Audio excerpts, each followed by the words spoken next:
Hi everyone, this is Dan, your sous chef at the University Club. Thanks for joining me here at my home. Today we're gonna make a fresh lasagna with sausage. All right, so before we get started, make sure that you sanitize all your surfaces and all utensils, and also have wine steadily on hand.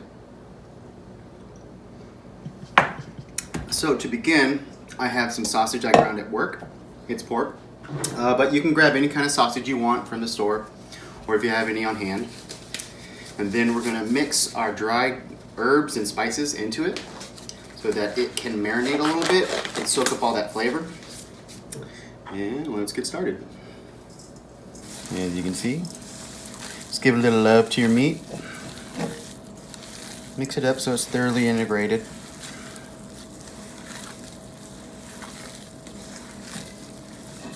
But you don't want to work it too much or else the meat will start to get tough. So, nice little folds. All right. Looks pretty mixed up. We'll just set that to the side and let it get yummy. Now it's time for the pasta. Making sure that you have clean surfaces again. We'll start with the eggs. Making sure that you do a double system so that you don't get any eggshells in there, and if you do, you can pull them out. So with dry, clean hands, we're gonna start making the pasta base. We've got 2 cups of double O flour, 2 cups of semolina flour. We're just gonna mix that up real quick. You wanna make sure it's nice and incorporated so that it's a nice and even mixture. And then we're gonna make a well in the center for our eggs. And we're gonna add a couple at a time. Bloop, bloop, bloop. Stab them. Start working them in. We need a tablespoon of salt. We'll get that worked in.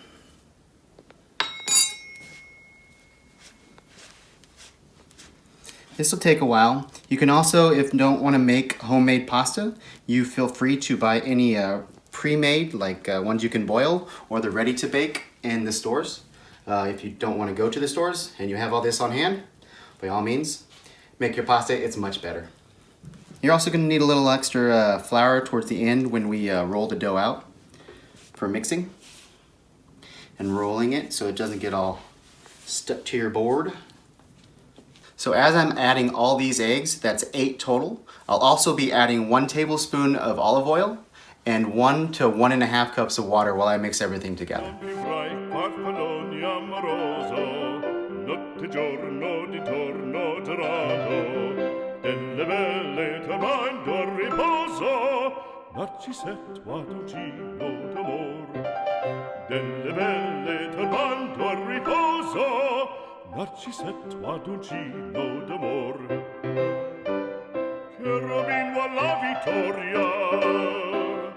Alla gloria militar, cherubin va la vittoria, alla gloria militar, alla gloria militar, alla gloria militar.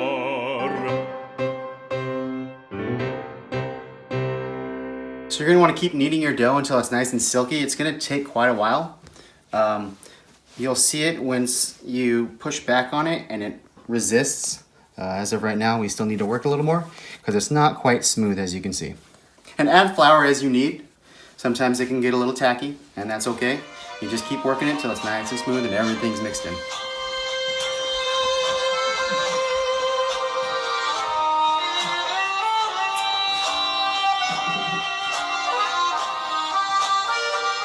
So now that we've turned the dough enough to where it's nice and silky and it gives us a nice little resistance, like such, springs back, it's nice and smooth. We're gonna give it a little coating, both top and bottom, make sure nothing's sticking. Form a nice little ball. Take our plastic wrap,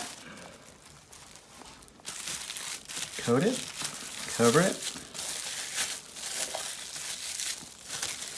and we'll flatten it out.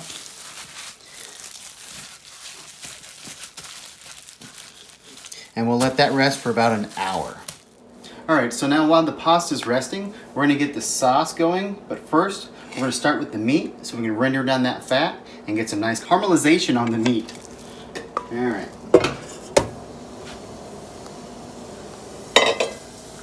Set the bowl to the side, but you're still gonna wanna use it later on so we can get all that fat out of here once it's all rendered out.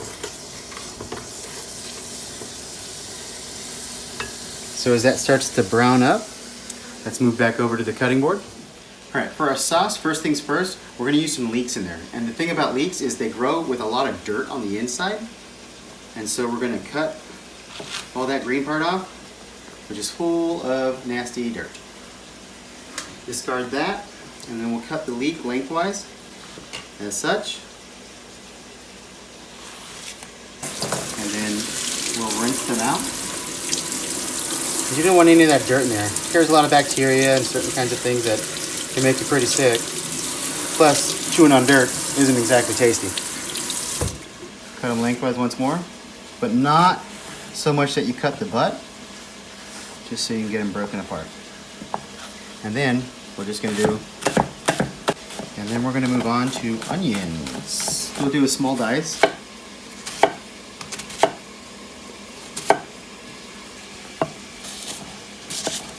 And the reason for this is everything cooks evenly when you cook it the same size. You get more flavor, you get more caramelization. Everything's a little happier that way. Gotta check on the meat, you can't forget about that. Moving it around, breaking it up. As you can see, it's starting to, bits are starting to get nice and caramelized.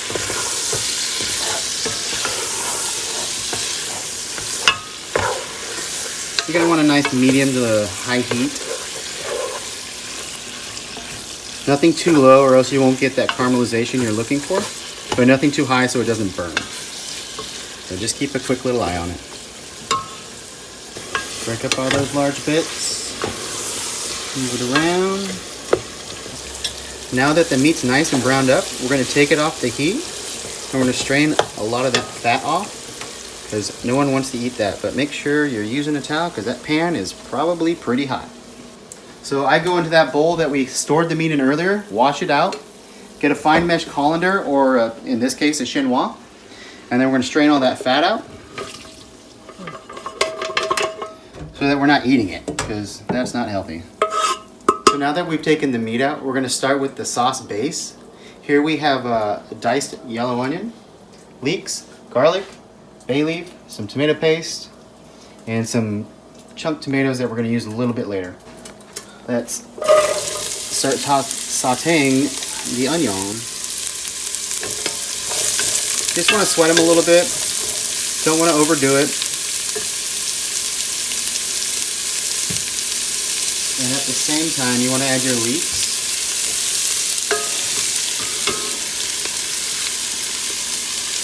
And what you're starting to do is marrying all the flavors. You start building flavors upon flavors so that you get a depth to your sauce.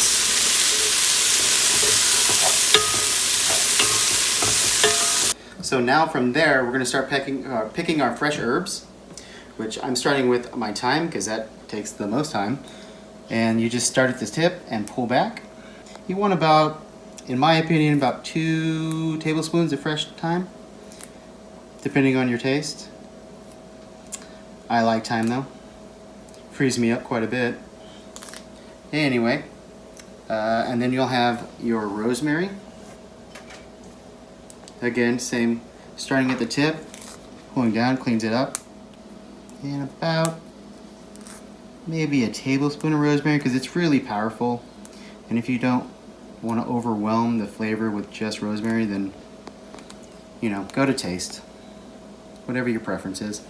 Same principle, pull from the tip. Pull the tip off and then do the same thing because it's really gentle on the top because it's very soft. So you can pull. But what good sauce isn't made with a ton of oregano? So I'm gonna go check on those onions and leeks. And then if they're ready, translucent is what I mean, then we can add the garlic. Let's go take a look. They're getting pretty close. I had my heat a little too high, so they got some color on them, which isn't bad. It just give a little more flavor. Let's see.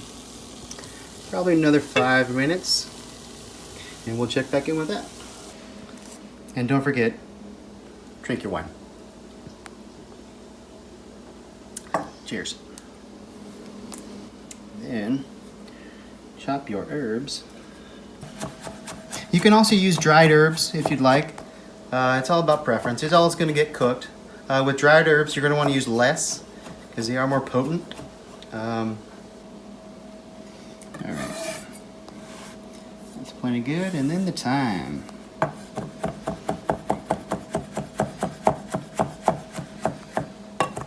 And thing with thyme, if the tips are really soft, then you don't need to actually pull the little tiny leaves away from them. They'll get chopped up just enough to where you won't even notice, and they're tender and soft, and they won't affect your sauce or anything that you're making in general. Pretty sure our onions and leeks are ready, so we can add our garlic. I personally like a lot of garlic, so I'm gonna add about 4 tablespoons of garlic, and then probably more later on just because I really like garlic. But again, it's to taste, so if you don't like that much garlic, then by all means, don't use that much garlic. Now that the garlic has bloomed and it's nice and aromatic and you can smell it, everything's nice and translucent, we're gonna add just about 3/4 of these herbs to this mixture and let those really blossom. And give it a stir. That won't take very long. And then we're gonna add our tomato paste. About, say 2 tablespoons, maybe a little less, maybe. Let's say 2 tablespoons.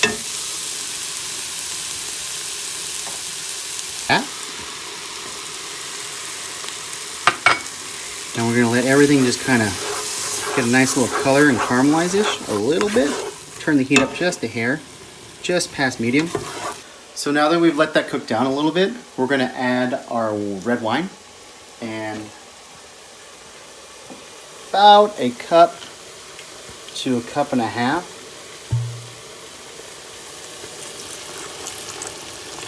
Not enough left in that bottle. And that's to deglaze the pan, that everything that caramelizes on the bottom from the, what I would normally use, tomato paste.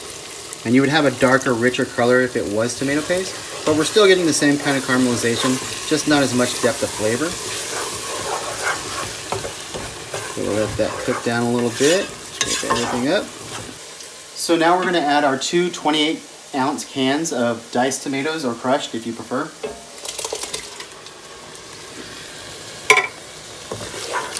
Whirl. And we got one more coming. But don't forget to add a couple bay leaves. And then we'll let that stew for quite a while as everything gets nice and happy and starts to marry, and you'll start to build flavors. So now go have a bottle of wine. All right, now we're gonna make the ricotta filling. And we're gonna start with some shallots coming through the base. Nice little small cuts. And we'll go this direction.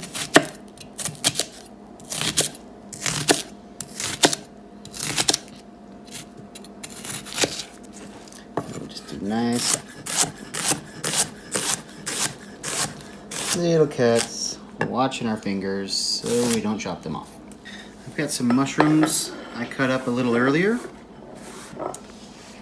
right here, and again once garlic, because God knows I love garlic. And then we're going to take all of this and we're going to start cooking it down into a pan, pretty much caramelizing everything we can, and then we're going to fold in some spinach, cool it off, mix the ricotta in with some Parmesan and an egg. So we're going to hit our pan with a little olive oil. And then we're going to hit it with the mushrooms. You hear that sizzle? That's what you want. Nice and hot. What you're looking for is a nice like golden caramelization, so it develops more flavor. So we're just going to cook these down for a minute, and then we'll add the shallots. I'm going on high heat now as well. This was about 8 mushrooms, 8 medium to large mushrooms. They were just button mushrooms. You can use any kind of mushroom you'd like. But once you cook them down so much that, I mean, unless they're very fragrant, you won't notice what kind of mushroom it is. Add a little bit more olive oil. So I guess about 2 tablespoons of olive oil.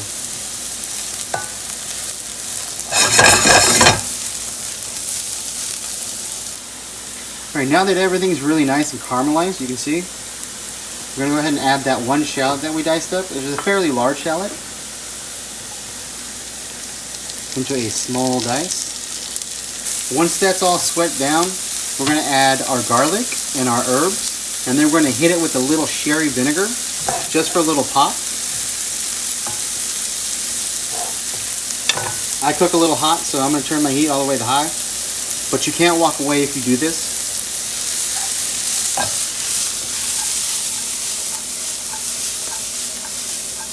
And don't forget to stir your sauce. And then again, our sauce is at a medium to medium low. You're going to cook that for about an hour to 2 hours, depending how long you want. But after about an hour or 2, you're good to go. Plus, we're still going to add the beef, or the pork that we made earlier, after we blend it up.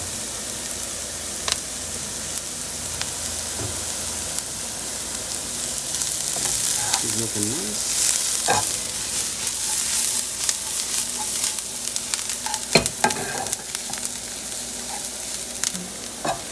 So everything's nice and caramelized. So we're going to add about, I'd say, anywhere from 4 to 5 cloves of garlic, minced up. There might be a little bit more there, but because I love it.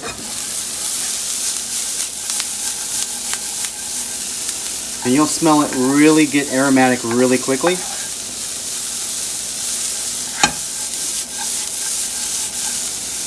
Lower the heat so the garlic doesn't burn. Add our herbs.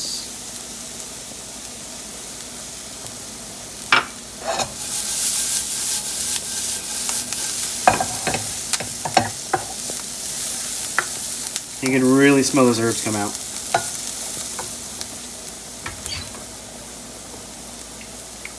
Gonna hit it with just a splash of sherry vinegar. Maybe about a tablespoon or so. And that goes great with mushrooms.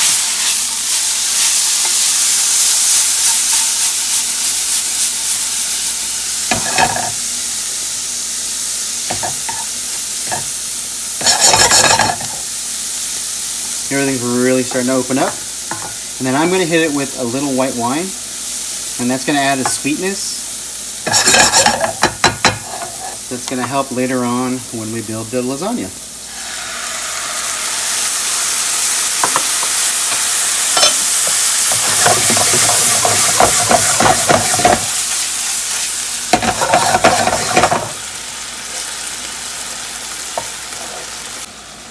Now that we've cooked down the white wine, I'm going to take it off the heat, let this rest and cool, and then we'll start staging everything else for the ricotta mixture.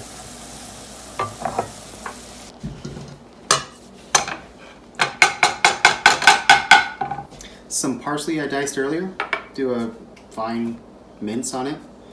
Now we need the ricotta, parmesan, and an egg. Alright, now that everything's cooled off for the ricotta mixture, we're going to take the ricotta, a bowl, and this is 32 ounces. Now, depending on the size of the lasagna you're going to make and your family, this will vary, but for this one I'm making a large, full-size lasagna. so I'm going to use a lot of ricotta. Alright, so we'll take eggs, crack,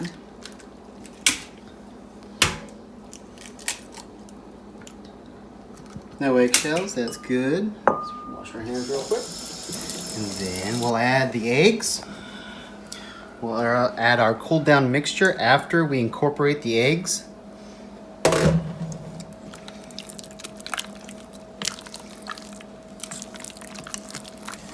This helps stabilize the ricotta inside of the lasagna so it doesn't just go goosh out the sides. It'll give it like a nice protein structure so you get that nice ricotta flavor and it stays right where you want it.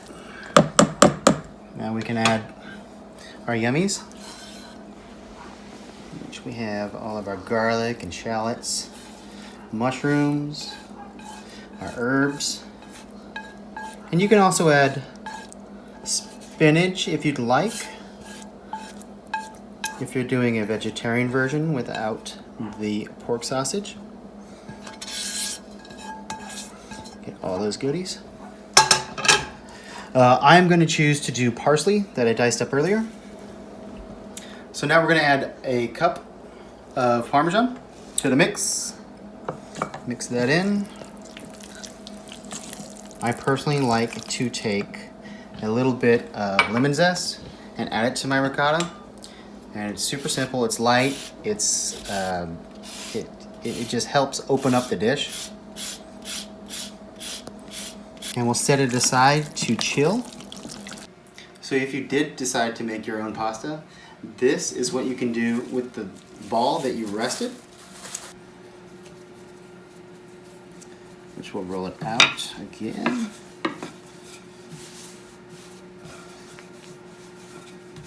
It's nice and flat on the tip that you start with, so that way it doesn't gum up the machine.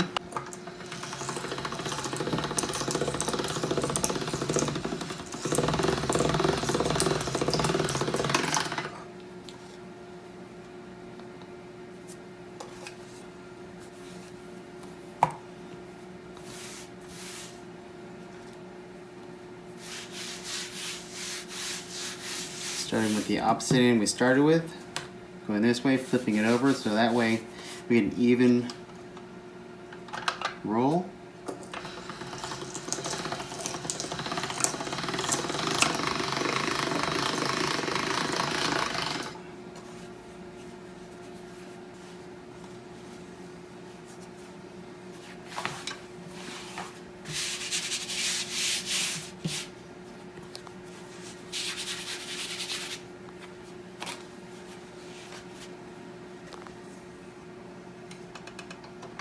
And I'm taking this all the way to a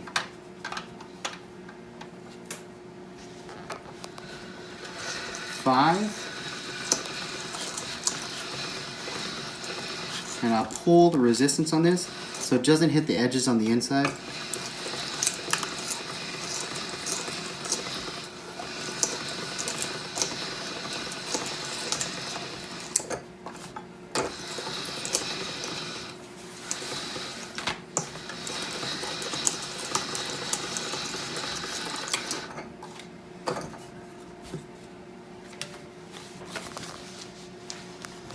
Just my surface.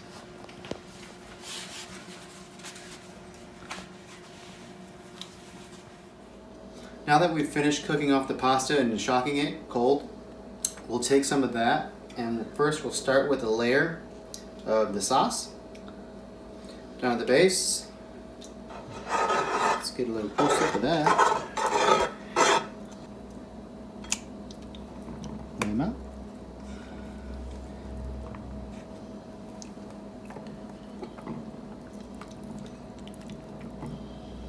And then from there, we're going to take some of the ricotta mixture from earlier, and we're going to make a nice little layer of that. And just spread that out.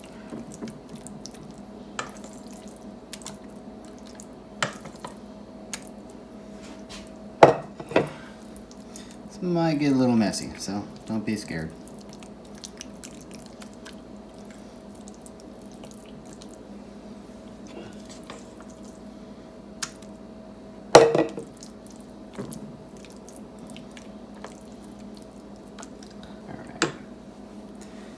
Then we'll do a layer, a little bit of parm.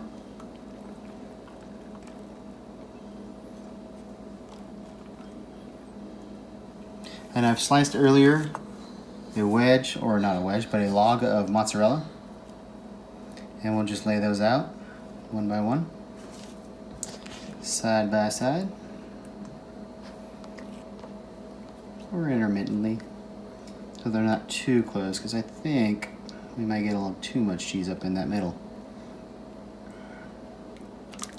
And be fairly generous with the sauce this time, so that everything doesn't dry out and you have enough sauce when it bakes. Another layer of pasta. The rest of the ricotta.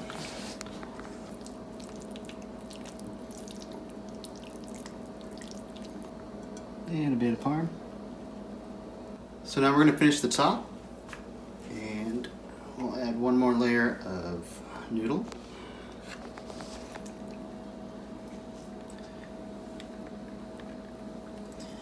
Finish the other side. We can trim off the edge if you'd like, or they'll just crisp up. Cover that with sauce. And don't forget to preheat your oven to 350 so that it's nice and ready for us to put this in when we're all finished. Now when you do bake this, I recommend you put a sheet pan underneath it, covered with parchment or foil to catch any of the drippings. I've gone ahead and taken the remainder of the mozzarella, slice them in half so we can get nice little half moons going across the tops. And just go ahead and put those over across the lasagna. Kind of finish it off. Let's get her in the oven, and I'll see you in about an hour to an hour and a half. We want to make sure that that center is fully cooked. So now we're going to put the lasagna into the oven and set our timer for, say, an hour for now. So that way we can check it and make sure that it is good to go. All right, we've taken the lasagna out of the oven. We let it rest for about 20 minutes so it cooled down and everything could set. We're going to cut it. I use a serrated knife. That way you can get through everything. And then you can use these little cheese halves that we used before as little markers as to how to cut them. And that way, you know how many portions you have. Unless you want a little more, which is fine by me.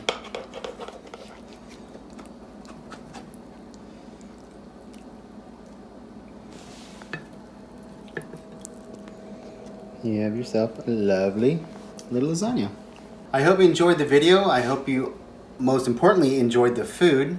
If you have any questions or feedback, feel free to reach out to Kristen. And mangia. Notte giorno di torno gelato, delle belle turbando a riposo, Narcisetto adoncino d'amor. Delle belle turbando a riposo, Narcisetto adoncino d'amor.